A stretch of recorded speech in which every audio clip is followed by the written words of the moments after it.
Happy New Year, ladies and gentlemen. It is 2026, and we're getting ready for another great year of great rides and thrill rides, and starting this year fresh. And upon a fresh year, there are a lot of new things and hopefully fresh starts for amusement parks and theme park businesses, namely right now for the Cedar Fair and Six Flags Company that shook hands, I believe, in 2024. And honestly, since then, it has been a total disaster since they did that.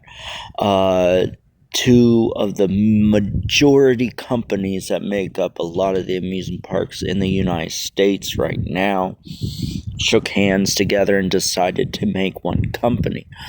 Everyone was excited. Everyone thought, this might be a very interesting idea. They're going to do a great job and see how they're going to fix the Six Flags up.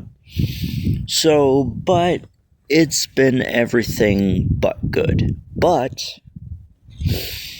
as you know, in December of this past year, it was announced, I believe his name is John Riley, was appointed the new Six Flags CEO. Now, Zimmerman, I believe it was, stepped down last year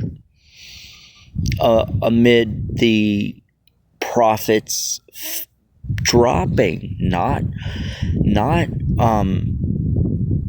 gaining, because originally when they did this, they were going to hopefully double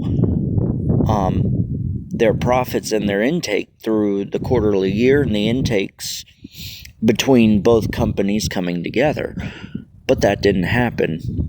It decreased by, I forget how much, like 9% or something like that. And that's not good. You may not think that's a lot, but in the amusement park industry, when you have multiple parks in a chain, that is not a good thing.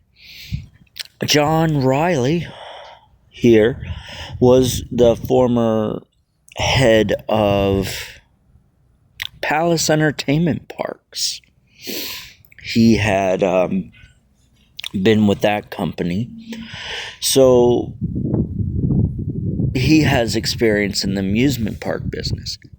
Now, here's where I start talking about my concern and critique. I'm not trying to bash him. I'm not saying he's going to be a bad CEO. I may be going way out there on some stuff that I don't even need to go on. However, Palace Entertainment Parks that have now been, a majority of them have been sold off to Herschend Entertainment, who owns Dollywood and Silver Dollar City. But in my experience of seeing Palace Parks during the Palace years, after Hershey, let's say Dutch Wonderland. Dutch Wonderland was owned by Hershey Entertainment for a while, and when they sold off, they sold it to Palace. And in those years, what I have seen with Palace, they did some good things. I'm not saying they did a lot of bad things. I'm not saying they didn't do zilch. That's not, however, I know one major thing they did with Dutch was to add Merlin's Mayhem, a new family coaster. That was great. But other than that, even in other places, I never really saw them take charge of any of the other parks. I didn't see Idlewild. Idlewild is now owned by the Herschend Family Entertainment Company. In the Palace years, I didn't even see them touch Idlewild. Ever since COVID, the Idlewild wasn't touched at all. Nothing that I saw updated. I keep forgetting as a roller coaster enthusiast that Idlewild is actually an amusement park. They say Idlewild, I'm like, oh yeah, that place is actually there. It's hidden. Has it been taken care of, or has it been neglected? Hoping that Hershend really takes back some of these smaller parks and puts them on the map. Hoping John Riley, the new CEO of the Cedar Fair and Cedar Flags company this year, really turns this whole disastrous situation into a 360 and makes what should have been profitable from the start, better, and no more chaos on these parks. Understandably, that Six Flags America closed. Sorta understandable. Again, that I've said before, that was the one park I think they had on their radar when they took over, was to shut that place down. I was able to go there last year. It was okay. It wasn't a big park, but honestly, I think they could at least try to fix that park up a little bit. What I am also hoping and praying is the fact that they don't, because their big thing is, going through the park system altogether, seeing what they need to close, seeing what they want to keep. I hope this system stops, because I don't want them to end up shutting down a park for good that has potential and, is fine.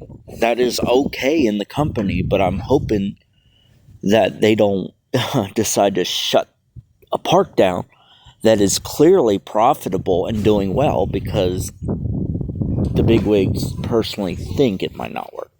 God forbid you shut down an amusement park forever and ever, when the company has the possibility to keep it going in a good way.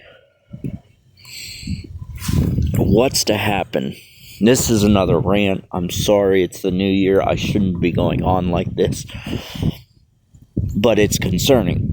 I think a lot of people in the amusement park, roller coaster enthusiasts, are concerned very much, because it's like our theme parks in some way are closing down for good, like domino effect, just boom, boom.